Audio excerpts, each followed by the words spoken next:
Bom, pessoal, mais uma vez obrigado a todos que já estão aqui. São 8 horas e 1 minuto, né, e buscando cumprir aí a nossa programação, né, e a nossa pontualidade e também respeitando a de vocês.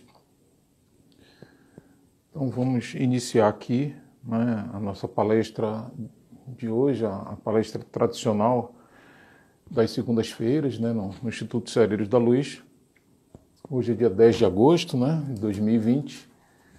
Estamos aqui no Instagram do ISL e hoje teremos uma palestra com o Marcos Queiroz, que é conhecido já de alguns de vocês, ou da maioria de vocês, especialmente aqueles que sempre estão conosco, que frequentam as palestras ou aqui no Instagram ou fisicamente, na própria sede do Instituto. Então, hoje teremos, o Marcos já chegou aqui, eu vou chamá-lo já. Hoje teremos uma palestra com o tema A Alma Precisa de Tempo, né? O Marcos Queiroz, que além de arquiteto e professor de arquitetura, é espiritualista, é espírita, é professor, é membro da Sociedade Teosófica também. Então, estou carregando aqui, estou convidando o Marcos para entrar. Esse formato aqui, a gente utiliza o Instagram, mas é o formato de uma palestra, e não especificamente uma live com interação de ambos os lados. O Marcos já aqui com a gente. Boa noite, Marcos. Boa noite, Roberto. Pronto, estamos juntos tudo aí. Bem? Tudo Exato. Bem. Então tá bem. Então só avisar aqui com relação ao horário, e aí já te passo, Marcos. Então, pessoal, hoje nós teremos a palestra com todo o conteúdo em 1 hora, né? As perguntas que vocês forem fazendo, nós teremos elas aqui anotadas para o final da palestra, no momento que o palestrante sinalizar, o Marcos já irá responder, tá bem? Então, Marcos, mais uma vez, seja bem-vindo, obrigado por estar aqui novamente, né? Poxa, já fizemos uma apresentação prévia sua, mas, por favor, né, complementa e fala o que você gostaria de falar do teu trabalho e da tua palestra também. Já falei do título, né? E pode complementar e prosseguir, tá? Boa palestra, muito obrigado, Marcos. Ok, obrigado, Roberto.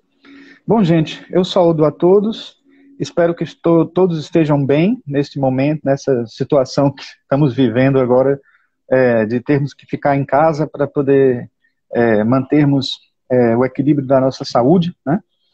E nesse momento, mais um tema que nós escolhemos que vai ser pertinente, de certa forma, né? Dando continuidade a outros que nós já falamos, mesmo que esse seja autônomo, né? Quem assistir não vai depender dos outros que fizemos anteriormente, mas nós resolvemos, de certa forma, aprofundar uma palestra que fizemos anteriormente sobre a Opus Alquímica, que a gente falava de cada estágio, né, da transformação espiritual e das transmutações psicológicas que ocorrem em nosso benefício. E esses estágios nós já falamos que se trata de nigredo, albedo, né, citrinitas e rubedo. E nós já fizemos uma palestra somente sobre nigredo, que tratava da sombra, de como a pessoa ativar e reconhecer a sua sombra, as partes que nós não aceitamos de nós mesmos, né, consciente ou inconscientemente. E quem tiver interesse de ver essas duas palestras, a Opus Alquímica, né, e também a palestra sobre a nigredo propriamente, que foi a cura da sombra, nós temos ela aí no IGTV do próprio Instituto, poderão assistir em outro momento. A ideia é cada um desses estágios a gente fazer uma palestra específica para aprofundar, né? Então hoje nós vamos falar justamente sobre a parte que cabe ao albedo, que é uma psicologia mais lunar, mais reflexiva, né? Mais introspectiva, no sentido de tentar avançar depois desse reconhecimento da sombra, avançar além daquele momento em que nós descobrimos algumas coisas que não foram muito boas, até algumas dessas coisas que não não são muito boas, nós podemos descobrir nesse estágio que não eram tão ruins assim, que nós criávamos de uma ideia negativa daquilo, porque formamos um conceito daquilo que nós fazíamos de uma maneira negativa, e em outros momentos vamos descobrir que realmente eram coisas ruins, mas nós refletimos, vimos que não faremos novamente e que amadurecemos, né? Então esse é o momento de refletir, de olhar-se no espelho, daí que o albedo é a cor branca e associado à lua, associado à reflexão, associado a um momento de purificação, né, de tornar branco aquilo que a gente considerava impureza no nosso inconsciente e no nosso consciente. Então é um momento de trazer luz para essa escuridão que nós entendíamos ter dentro de nós, e acho que é esse o momento de a gente trabalhar muito isso também, né? Eu trouxe aqui alguns slides também que eu quero partilhar com vocês, sempre que possível. Eu vou afastar aqui um pouquinho, porque parece que ficou... Não vai dar para ver.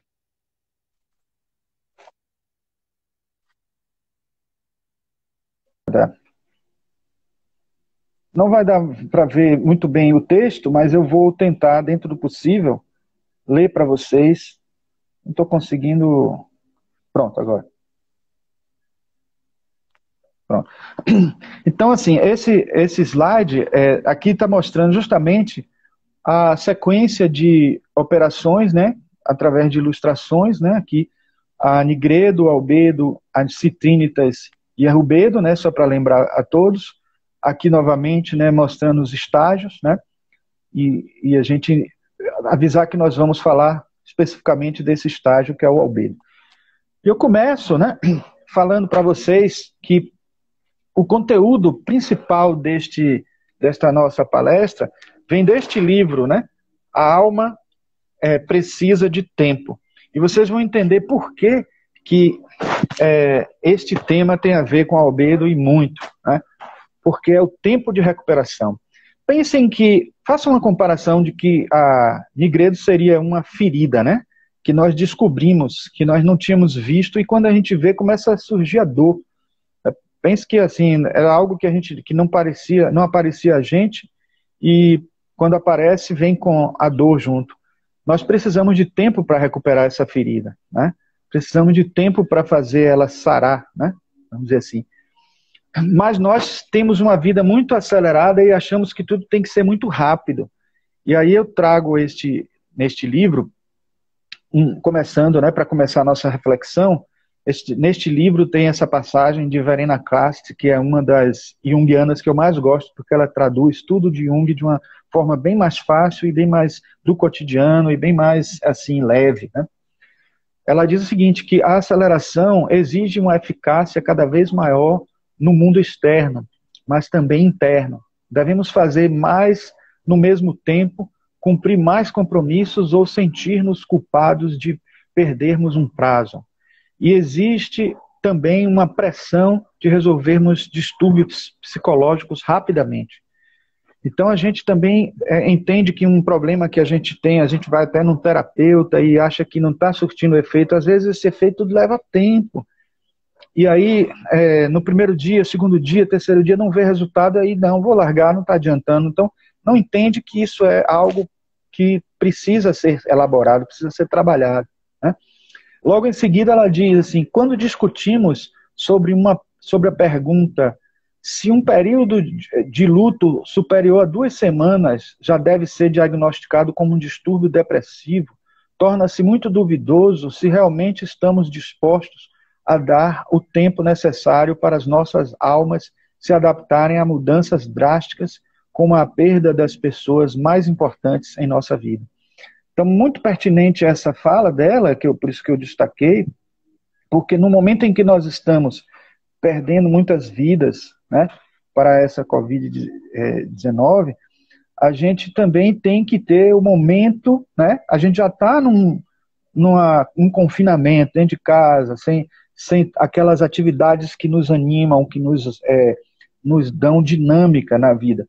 E nós não trabalhamos dentro de casa dinâmicas novas que possam superar essa situação, nós não demoramos para conseguir esta recuperação de situações como essas, e não só, né, a gente pode dizer assim, não, pode ser que a gente não tenha perdido pessoas queridas muito próximas, mas só o fato de saber esse número de pessoas que já desencarnaram no planeta Terra já, e no Brasil, né, agora mais intensamente, então a gente já começa a criar essas angústias, né, essas situações. Então é preciso trabalhar isso através de atividades. É isso que a gente vai falar aqui, o que seria a psicologia da albedo para trabalhar estas curas, né, essa cura de um processo que acaba de vir à tona, descobrindo que precisamos trabalhar em nós, algo que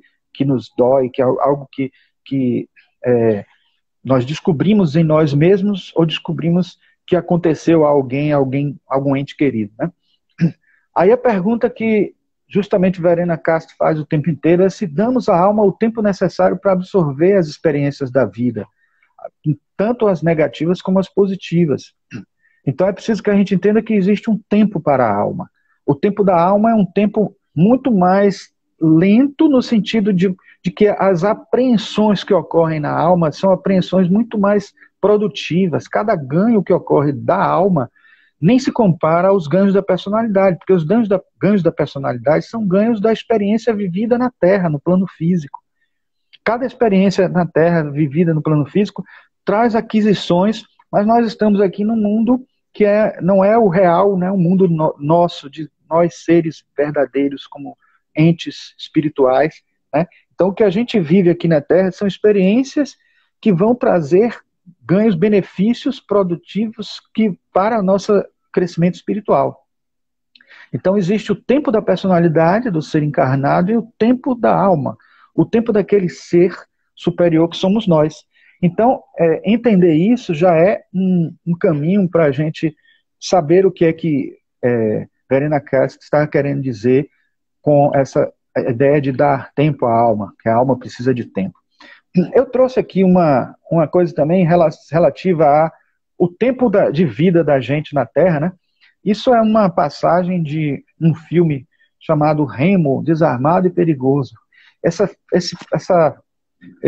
fato, essa cena que ocorreu, ficou gravado para mim, que é um diálogo dele com um mestre dele que treina ele, né? Um mestre coreano, ele chamado Shiun. Ele fala para Shiun em determinado momento assim: Shiun, quantos anos você tem? Quer dizer, você deve ser velho, não é? Aí ele responde assim: para um damasco, sou. Para pé de alface, sou mais ainda. Mas para uma montanha, eu ainda não fiz nenhum ano. Então, repare que ele está falando aí do tempo relativo. O tempo que é um tempo de vida, de crescimento, de mudanças, de transformações que a alma pode sofrer. Então, eu acho que é uma reflexão muito interessante a gente pensar nessa realidade, né? De diferentes tempos e entender que existe um tempo da alma, né? Mas Verena Castro também esclarece em algum momento no seu livro A Alma Precisa de Tempo, que ela diz o seguinte, que o objetivo dessa afirmação e de todo esse conteúdo que ela traz no livro não é desacelerar a gente, não é fazer a gente desacelerar. Na verdade, ela diz que é para a gente desapressar. Desacelerar é muito diferente de desapressar. Ela diz assim que é abrir mão de uma velocidade supérflua, né? Em outras palavras, trata-se de conferir a todos os eventos, a todas as coisas e a todas as tarefas a sua velocidade apropriada. Olha que coisa sábia, olha que coisa interessante. Eu paro para pensar assim, como na minha profissão de arquiteto, né? Muitos, às vezes, querem apressar o trabalho. Eu preciso para ontem esse trabalho. E é importante que a gente entenda uma coisa. Às vezes a gente acaba diminuindo o tempo necessário de realizar alguma coisa dentro do tempo que a gente precisa que aquela coisa fique pronta. Quando, na verdade, deve ser o contrário. A gente deve dar o tempo que cada tarefa precisa.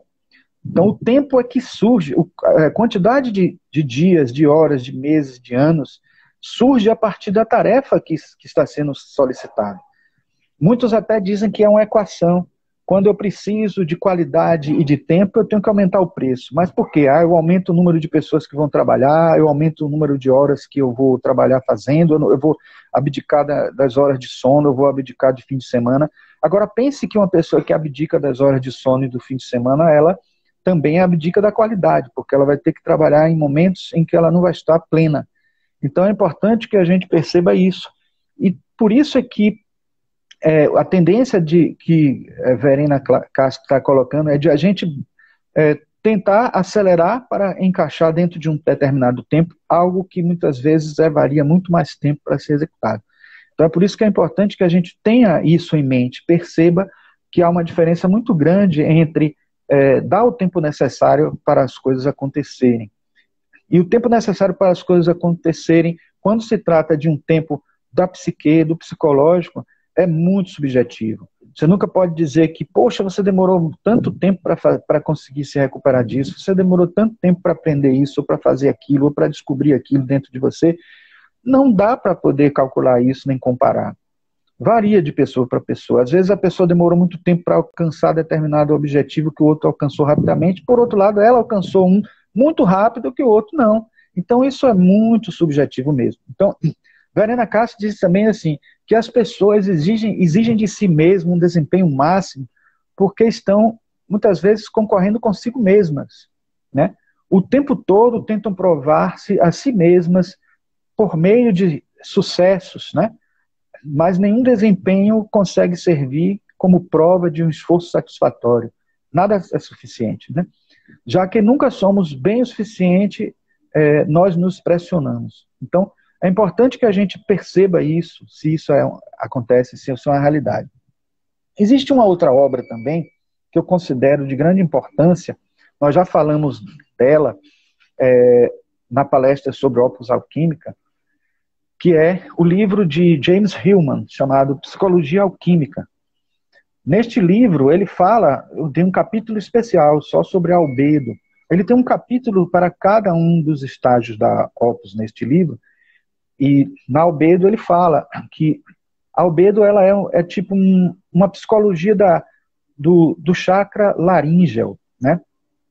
Enquanto as várias tensões, os vários processos que ocorrem da sombra, na nigredo, acontecem nos 4 primeiros chakras, né? Quando a gente supera a nigredo, a gente passa a utilizar o chakra laríngeo, que é um chakra da purificação, que purifica essas energias todas densas, para que elas possam alcançar os outros 2 últimos chakras, que são muito mais sutis e que precisam de uma energia muito menos pesada, né? Aí ele diz algumas passagens, em alguns momentos ele cita o chakra laríngeo e ele utiliza o termo sânscrito, né, Vishuddha, que quer dizer purificação, né? Então o chakra Vishuddha da Kundalini Yoga é um dos 7 centros do corpo sutil ou imaginal, no sentido de produzir imagens, imaginação, né? Vishuddha, né, está na garganta e se refere à palavra, à voz, na fala e na música. Repare que tanto a fala, a verbalização, né, quando se faz com um terapeuta, verbalizar, já é um momento de terapia muito forte.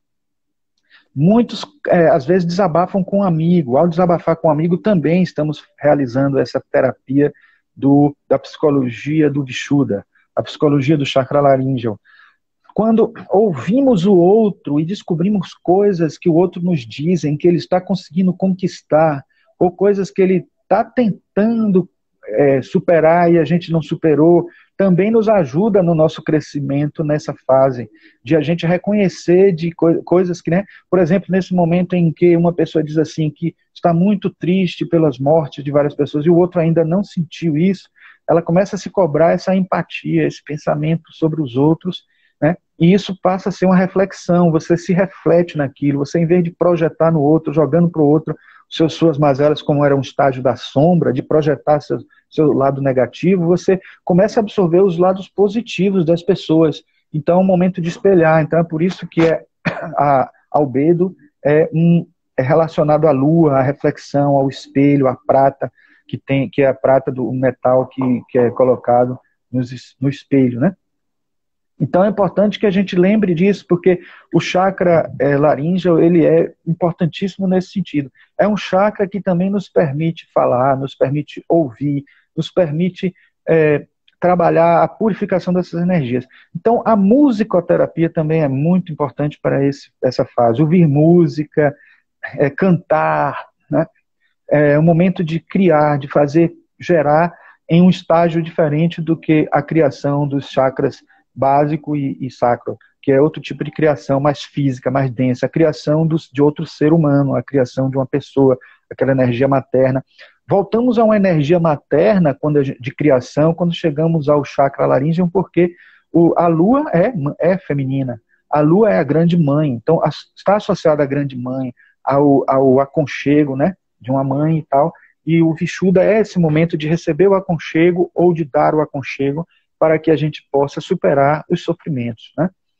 Então, nesse mesmo livro tem uma outra passagem que Hillman diz o seguinte: parece que estamos abrindo uma psicologia do Vishuddha, e não somente uma psicologia originada no Muladhara, né, que é o chakra básico dos instintos, o Svadhisthana das libidos, dos sentidos, né, das sensações, dos prazeres, né, do Manipura, que é das emoções, né, do chakra umbilical, ou do Anahata, dos sentimentos. Então, essas coisas que estão acontecendo nos outros chakras foram superadas, pelo menos naquela questão que está especificamente sendo trabalhada.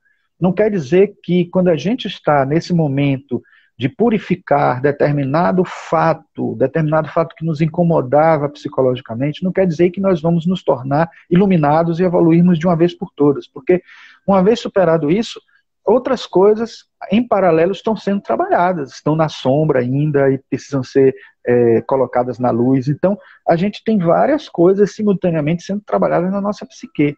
É importante que a gente não perca essa noção, né? Então, é interessante também que a gente entenda que existe um corpo sutil associado também a esse chakra Vishuddha. A gente pode ver aqui embaixo, né, no modelo dos corpos sutis, né, o corpo físico, o corpo etérico, o corpo astral, o mental, o corpo causal, o búdico e o átmico. Então, os 4 chakras mais densos estão associados a esses 4 corpos mais densos, que é o físico, etérico, mental, né, e causal. E aí a gente tem, desculpem, o físico, o etérico, o astral e o mental. Quando a gente chega à psicologia do Vishuddha, do chakra laríngeo, a gente está trabalhando em consonância com o nosso corpo causal. O nosso corpo causal é aquele corpo associado às nossas intuições, à nossa criatividade, à nossa arte. Então é o momento de a gente sintonizar com a nossa capacidade criativa, né, capacidade de sair de estados que seriam mais densos, estados que seriam prejudiciais à nossa saúde. E é por isso que nós, quando trabalhamos com o Vishuddha, nós estamos purificando as nossas energias, né? Então, nessa hora é que a gente pode utilizar uma técnica bem junguiana, que Verena Casti fala muito dela, e lembrando, neste livro, né, lembrando que ele pode ser uma técnica terapêutica para essa fase da albedo, que é a chamada imaginação ativa. E ela diz que na imaginação ativa, o material é produzido conscientemente, né? Por isso é mais homogêneo do que nos sonhos. A imaginação ativa é como se a gente sonhasse acordado, é como se a gente provocasse um sonho, criasse um sonho, e desse um alento a determinadas coisas que entristecem ou causam temor, ou rancor, raiva, alguma coisa. A gente recria aquilo na nossa mente, propositadamente, né? E com isso a gente promove um estado diferente, porque nós provocamos aquela mentalização, aquela imagem. Numa linguagem mais espiritualista, espírita ou teosofista, a gente pode dizer que nós geramos formas de pensamento que vão nos ajudar a sair de um estado não muito bom. Então, as meditações, né, os processos de autocura através de musicoterapia e até da própria terapia em si, formamos imagens, né? Então, os valores sentimentais, por exemplo, estão contidos nelas, nessas imaginações, né? Então, podemos avaliar os processos com esses sentimentos, né? E muitas vezes os próprios pacientes percebem que o seu material deseja ser visualizado. Então, de certa forma, ele passa a tornar visível, e às vezes até de maneira inconsciente. Quantos e quantos terapeutas, quando a pessoa vai para o terapeuta, diz assim, eu não sei se eu vou ter coragem de falar determinadas coisas minhas. Mas aí, às vezes, ela não fala, mas ela sem querer deixa escapar em determinadas colocações, em determinadas histórias, em um sonho, em uma imaginação. Porque a imaginação serve não só para a gente criar situações fictícias, e algumas vezes essas situações fictícias nos ajudam na nossa cura. Por isso que existe, por exemplo, um livro bem interessante de Hillman chamado Ficções que Curam, quando a gente produz fantasias, quando a gente produz coisas que vão nos alimentar numa energia, né? Às vezes até fantasias que não são tão diferentes da realidade, mas que já ajudam a gente a se imaginar uma pessoa melhor, porque somos melhores em um estágio mais elevado, mais sutil, do que nós somos dentro daquilo que a gente costuma nos considerar de nós mesmos, né? Então, muitas vezes, né, em alguns casos, né, a gente pode começar a desenhar e pintar determinadas coisas. E quando a gente desenha e pinta, utilizando arte, terapia, ou quando a gente canta, ou quando a gente escreve, a gente está materializando algumas coisas da nossa imaginação, né, ativa, e de certa forma nós estamos ajudando a nós próprios percebermos alguma coisa do nosso inconsciente, como também passamos isso para alguém, porque se existe alguém que está fazendo a terapia com a gente, quando fazemos um desenho, a gente consegue revelar muito de nós mesmos, né? E os terapeutas conseguem interpretar muito bem algumas coisas que estão no nível do inconsciente. Verena Castro diz também uma coisa interessante.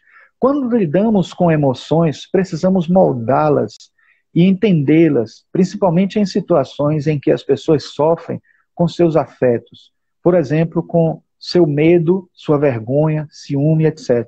Quando nos concentramos no afeto, ele se transforma em uma imaginação mais ou menos clara, que pode ser representada, desenhada. Assim, as imaginações adquirem uma eficácia especial. Imagens internas se tornam visíveis no mundo externo. Podemos falar sobre elas. Então, repare que aí a gente já passa a ter um elemento para trabalhar, para construir uma transformação dentro de nós.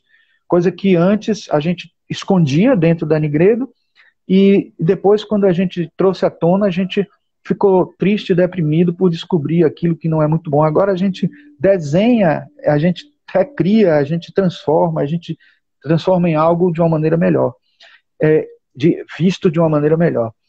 Então, tanto é importante para que a gente possa entrar em sintonia com o modo criativo. O que é entrar em sintonia com o modo criativo? É entrar em sintonia com o nosso corpo causal, com o chakra laríngeo, aquele que é responsável pela criação.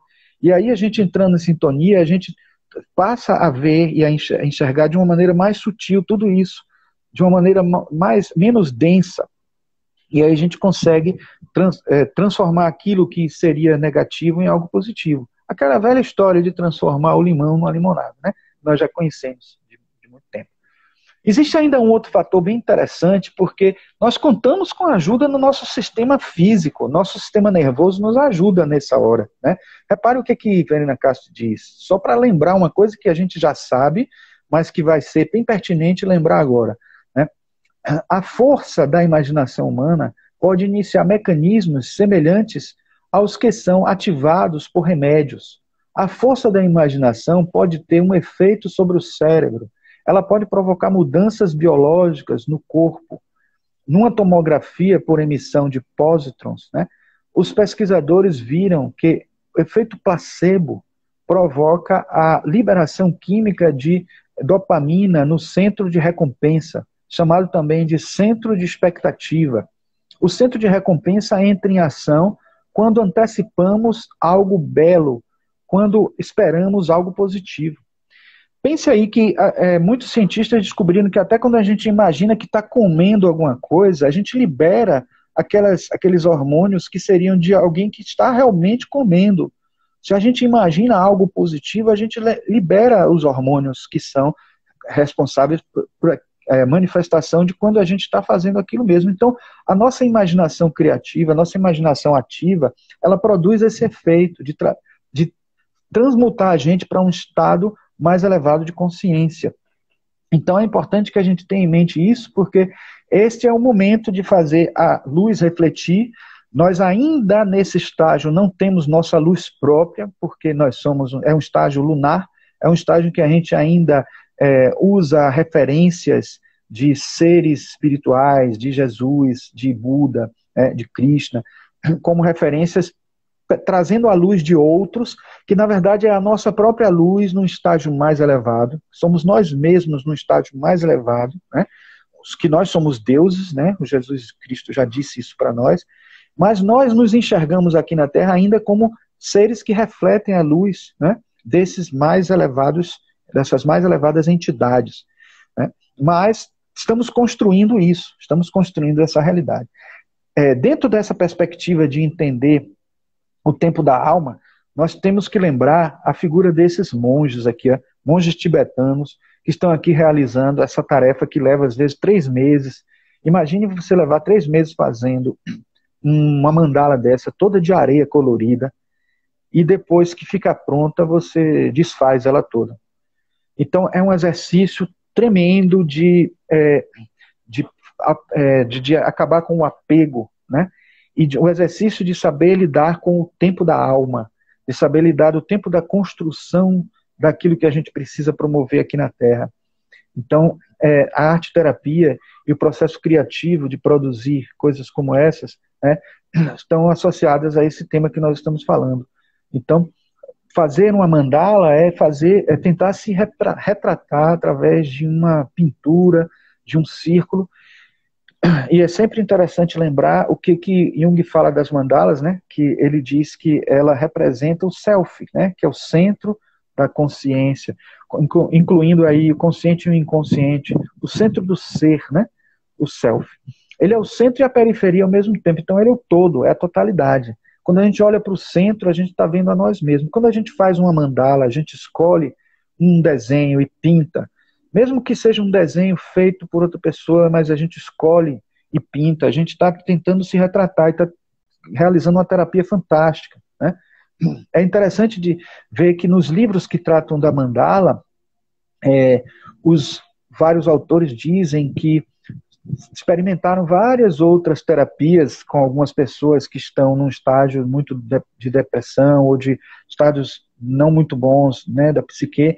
Eles tentaram outras técnicas e não conseguiram, porque tudo que dependia de uma ação mais, digamos assim, proativa ou algo que dependesse de uma atividade maior, a pessoa ainda não estava em condições, mas simplesmente pintar uma mandala ou pintar aqueles livros que viraram moda recentemente, né, aqueles livros que as pessoas saem colorindo, né, quando a pessoa não tem uma tarefa de arte que já é parte da sua vida, né, quase todos nós temos, porque a gente não deve entender a arte somente pinturas, esculturas, arquitetura, literatura, mas tudo que a gente faz exige uma dose de arte. Então, a gente, quando não tem, a gente pode buscar nessas tarefas que nos são dadas através dessas formas de terapia, né, presentes até hoje em dia, né?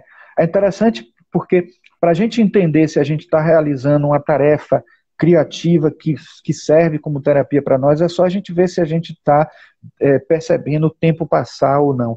Porque quando a gente usa o lado direito do cérebro, que é um lado em que a arte é mais presente, a gente esquece do tempo. Então, um dos indícios para a gente perceber que está usando o lado direito, o lado artístico, o lado criativo, é quando a gente está esquecendo do tempo. Muitas vezes, quando tem um trabalho de arquitetura, ou às vezes de ilustração, de design que eu faço, às vezes é uma temática que não é a que mais me agrada. Aí o que eu faço? Eu primeiro alimento em mim a vontade de fazer aquilo, né, porque eu tenho controle sobre o meu gosto também. Eu sei quando eu quero gostar de algo ou não, eu tenho controle sobre isso. Então, eu começo a alimentar, olhando, vendo outros trabalhos feitos nesse sentido, e vendo como eles podem ser, como eles são muito bons, e aí eu consigo alimentar aquilo em mim. E aí, quando eu começo, é impressionante, como uma coisa que eu não gostava, eu passo a ficar com tanta vontade, né, que eu não paro mais, e eu não quero mais parar, não quero nem mais dormir, mas é claro que eu acabo parando para dormir, claro, mas fica aquela vontade, aquela ansiedade de continuar fazendo, porque a arte nos provoca essa vontade, digamos assim, essa iniciativa, esse poder de realização que nos alimenta. Então eu acho importante que a gente perceba isso. Aqui eu trouxe para mostrar a vocês, primeiro, um livro que eu recomendo, né? Um livro, A Arte, Terapia e Mandalas, uma abordagem junguiana, de Irene Gaela Arcuri e Mona Lisa Dibo.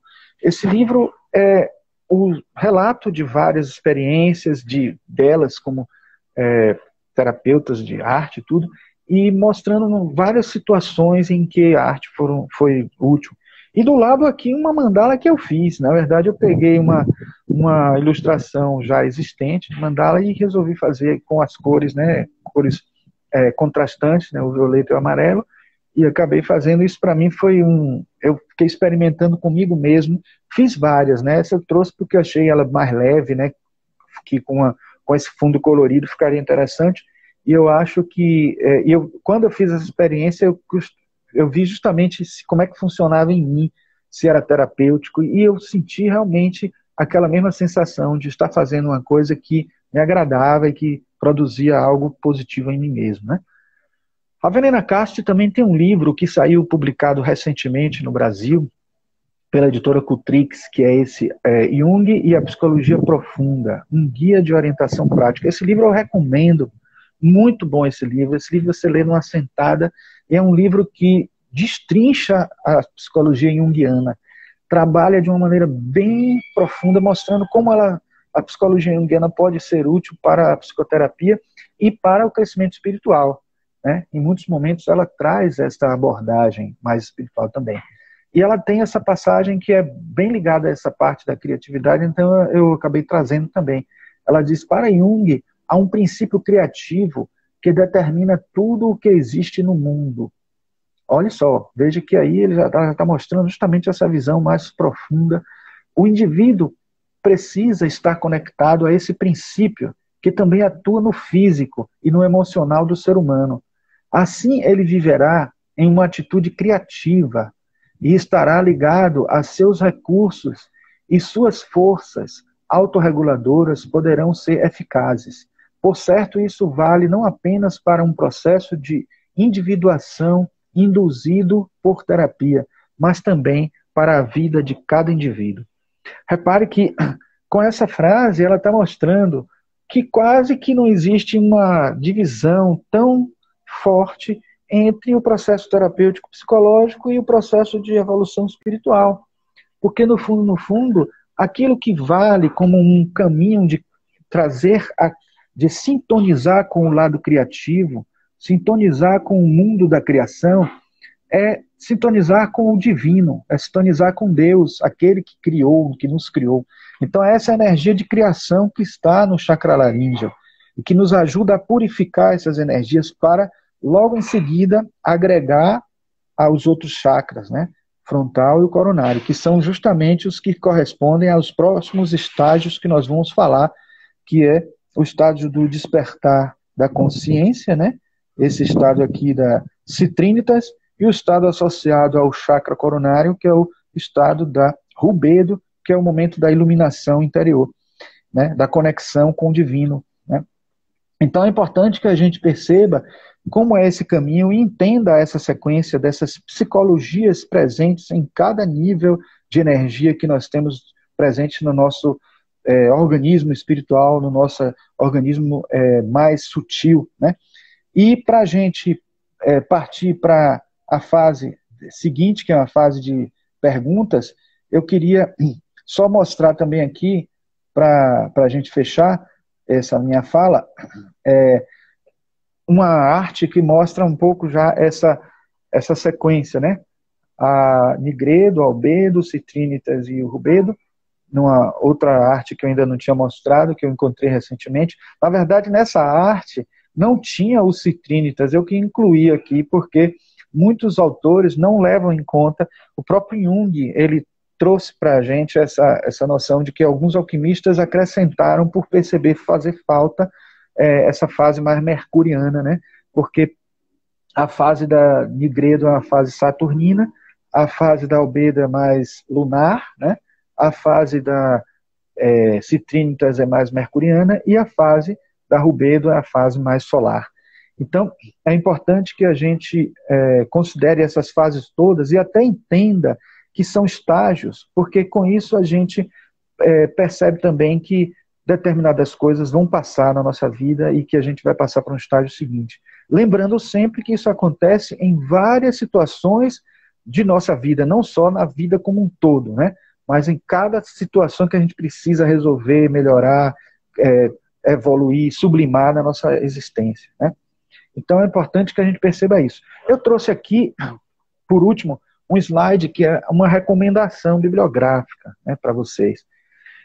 Na verdade, a gente trouxe esses 8 livros aí que estão relacionados com esse tema e eu recomendo fortemente todos eles, né, para quem quer aprofundar esse assunto. O primeiro deles é o que deu nome a essa palestra, né, que é A Alma Precisa de Tempo, né? Depois, um outro que a gente citou muito aqui, que é a Psicologia Alquímica de James Hillman. O livro Jung e a Psicologia Profunda, que eu falei também nesse instante. Mas tem esse aqui também, que muitas das falas de Verena Cast sobre a criatividade vêm deste livro, mas ela depois traduz numa linguagem mais fácil de compreensão, que é O Espírito na Arte e na Ciência. Esse livro é o que deu a origem à arte-terapia, na visão junguiana. E este livro é de muita importância para quem estiver interessado em entender melhor como é que é esse modo criativo, esse modo de trazer algo novo, né, de criar novas energias, né, de sublimar aquelas que já existiam em nós e que precisariam ser transmutadas, né.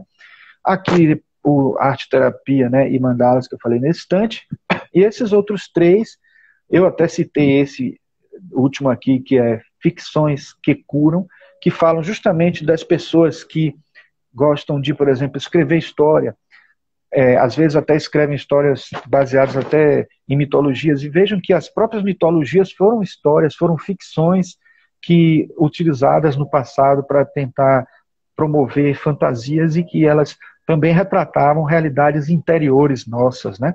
Personagens da nossa psique que apareciam e que são ficções que curam, que a gente pode também trazer quando a gente conta a história. Então, como é terapêutico a pessoa escrever uma ficção?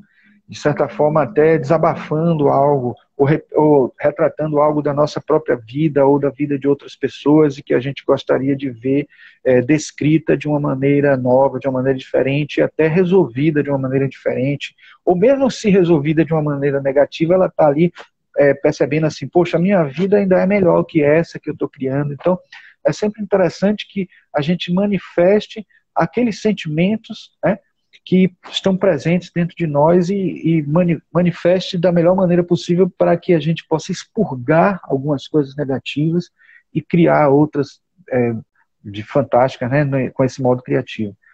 Esses 2 últimos eu deixei para o final, porque justamente esse foi o que eu falei nesse instante, que também tem a ver com toda a psicologia dos chakras, né?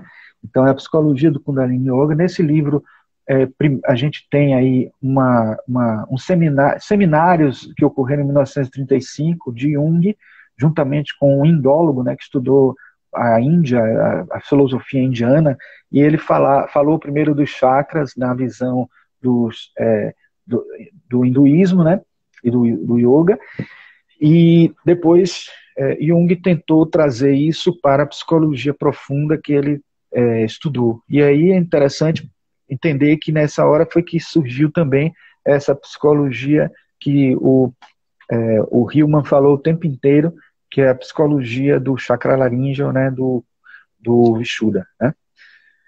E por último, esse outro livro também que eu acho muito rico, Práticas Criativas de Arte-Terapia como Intervenção na Depressão. Então ele é muito rico para mostrar como experimentos foram feitos para mostrar como as pessoas conseguem superar, né?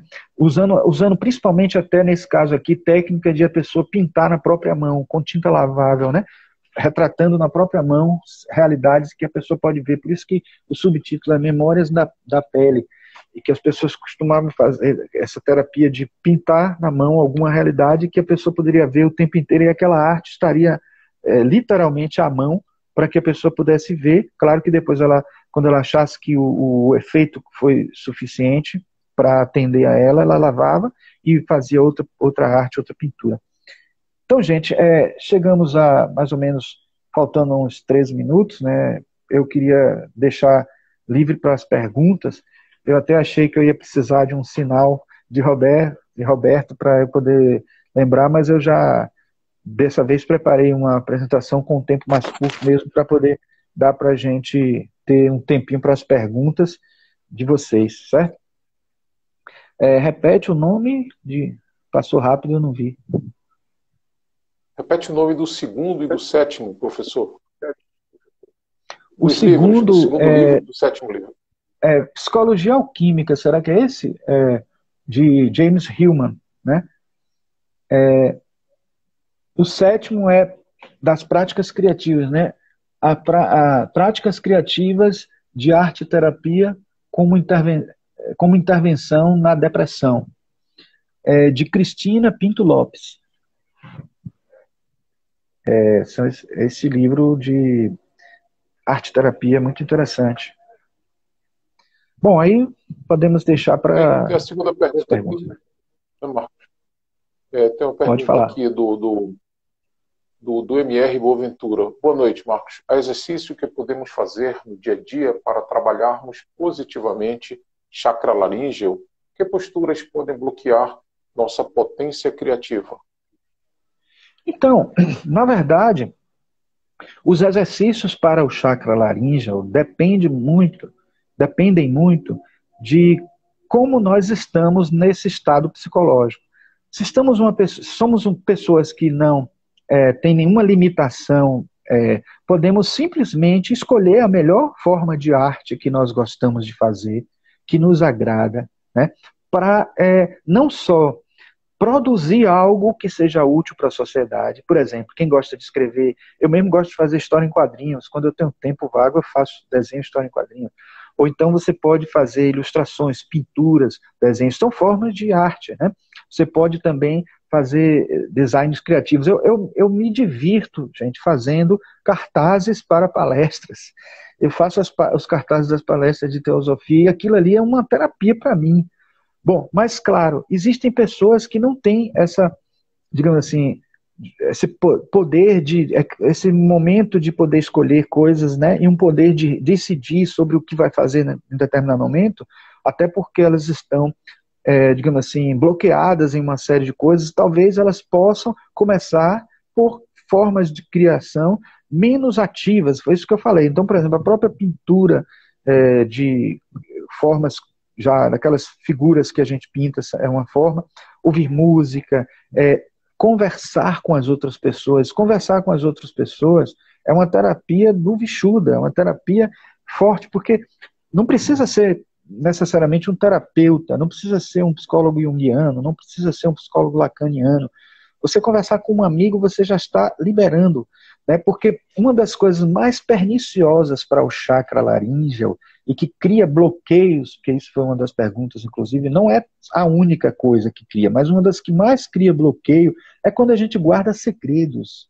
Mas quando a gente guarda segredos, e não deveria guardar, né? Porque tem certos segredos assim que são assim, de não querer, não falar determinada coisa abruptamente, que vai ofender, que vai deixar a pessoa mal. Isso aí a gente não deve falar, claro, a gente tem que ter cuidado, ter tato. Não ter tato também é algo pernicioso para os chakras, mas guardar segredos, não dizer coisas que são muito importantes, não abrir para a família determinadas coisas, não ter diálogo, não ter uma conversa franca. Isso é bloquear o chakra laríngeo. O chakra laríngeo é o chakra da fala, é o chakra de ouvir e de falar. É o chakra também usado pela mediunidade para receber as conexões, né, espirituais, né? E é o chakra da vozinha. A gente ouve uma vozinha, aquela vozinha criativa que a gente ouve, que a gente diz assim, não sei como foi, mas eu ouvi uma voz que me disse para fazer isso. Então, às vezes, é uma voz interior, que é o chakra laríngeo que está dizendo. Não é o chakra, não é um chakra frontal, nem um chakra coronário, porque esses dois chakras têm outras funções ainda mais elevadas.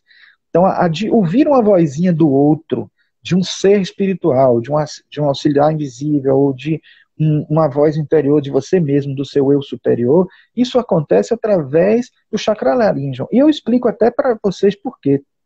Nós ainda não temos condições de ouvir a vozinha do chakra frontal nem do chakra coronário, eles estão num nível muito superior. Só quando a gente desenvolveu os corpos búdico e átmico, que são os dois corpos mais sutis que nós temos, entre os 7. Né? Desenvolver o corpo causal, a gente até pode ter ele um pouco mais desenvolvido, está em desenvolvimento.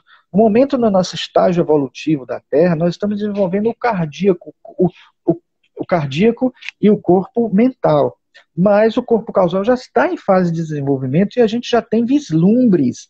E esses vislumbres criativos, eles vêm quando se densificam as energias desse nível do causal para o mental, desse nível do chakra Vishuddha para o cardíaco. Então a gente consegue alimentar a nossa energia, a nossa realidade e consegue imaginar, visualizar, porque o chakra cardíaco é associado ao mental, né?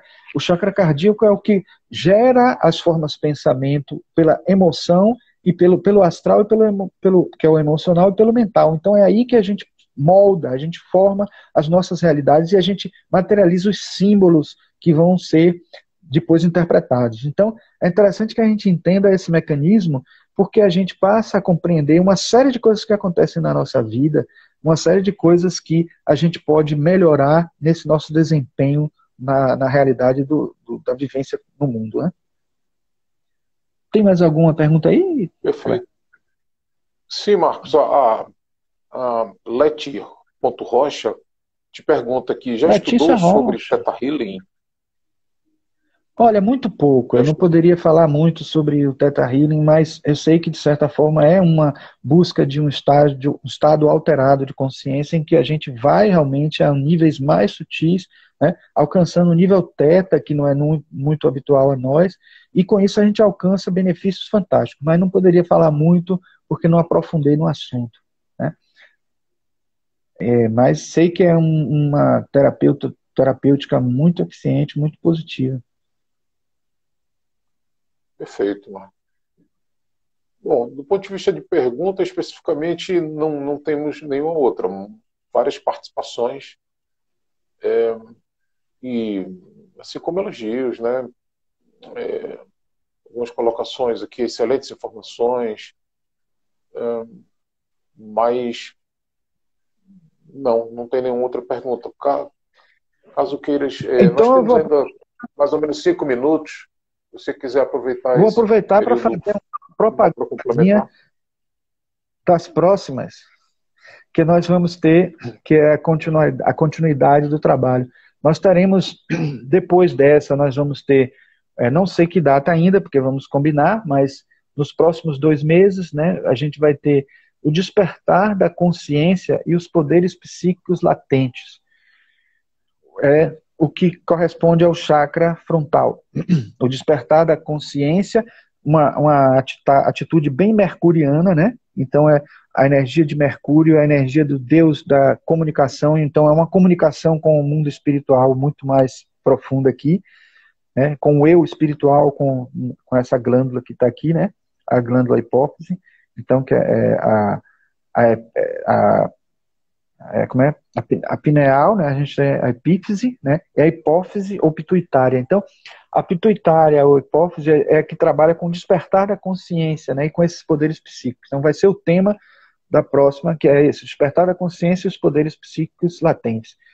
E por último, a gente vai ter um que vai tratar do coronário e do estágio da rubedo, que é a iluminação interior e a conexão com o divino. Então, essas duas seriam, então, essa aqui já é uma energia mais solar, é uma energia mais de conexão com a luz interior da gente, a verdadeira luz, né? Por isso, iluminação, no sentido de você buscar a luz verdadeira que nós temos. Enquanto no que nós falamos agora de albedo, nós estamos tratando da lua que não tem luz própria, que apenas reflete a luz que vem do alto, né? Num estágio da psicologia, né, do coronário, né? Nós já estamos trabalhando, né, que é o Sahasrara, né? A gente tem aqui o Vishuddha, a gente tem o Ajna e o Sahasrara. São os dois últimos chakras que vão corresponder aos estágios do Citrínitas e do Rubedo, né? Então é importante que vocês fiquem ligados para acompanhar essa sequência de caminhos, né, do nosso processo evolutivo. Lembrando só que isso não quer dizer que se a gente trabalhar uma determinada questão, vamos supor, o ciúme, que a gente primeiro nega dizendo que não tem, né? E aí quando descobre que é ciumento mesmo de verdade, fica triste, deprimido, porque se reconheceu como alguém, né? Isso é coisa da Nigredo, né? Depois que a gente começa a trabalhar e dizendo assim, não vou mais ser ciumento, vou tentar superar isso, vou melhorar isso em mim. Nesse estágio em que a gente está trabalhando, refletindo, buscando essa consciência melhor, mais trabalhada, refletindo e se trabalhando com suas emoções, você está no albedo, né? Depois você adquire uma consciência de ser outra pessoa, né, completa, né, uma consciência mais para desenvolver os seus poderes de um amor não mais com apego, desapegado, né? Você já está aprofundando isso. E quando a gente atinge isso num nível mais profundo, né, de consciência mais plena, né, aí a gente completou a tarefa com relação ao ciúme. Eu trouxe esse exemplo para a gente perceber que não quer dizer que a gente se torna um Buda quando consegue sublimar esse pensamento, porque a gente só está trabalhando no ciúme. Claro que a gente está trabalhando em paralelo uma série de outras coisas.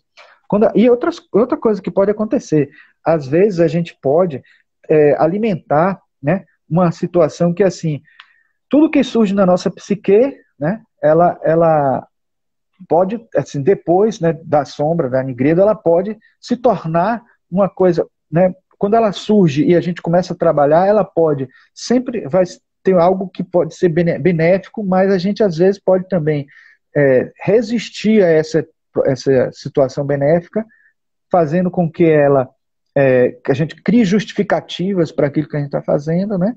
Ou então projeções transmitindo para o outro. Né? Marcos, permita te interromper. Somente como nós temos agora menos de 30 segundos, né, e como, né, não retornaremos, então vamos aproveitar para rapidamente se despedir e agradecer. Né? Obrigado a você, Marcos, mais uma vez, por estar aqui conosco, todo esse apoio. Obrigado a todos que estiveram presentes. Né? Uma boa noite a todos. E Marcos, boa noite a todos. Aí os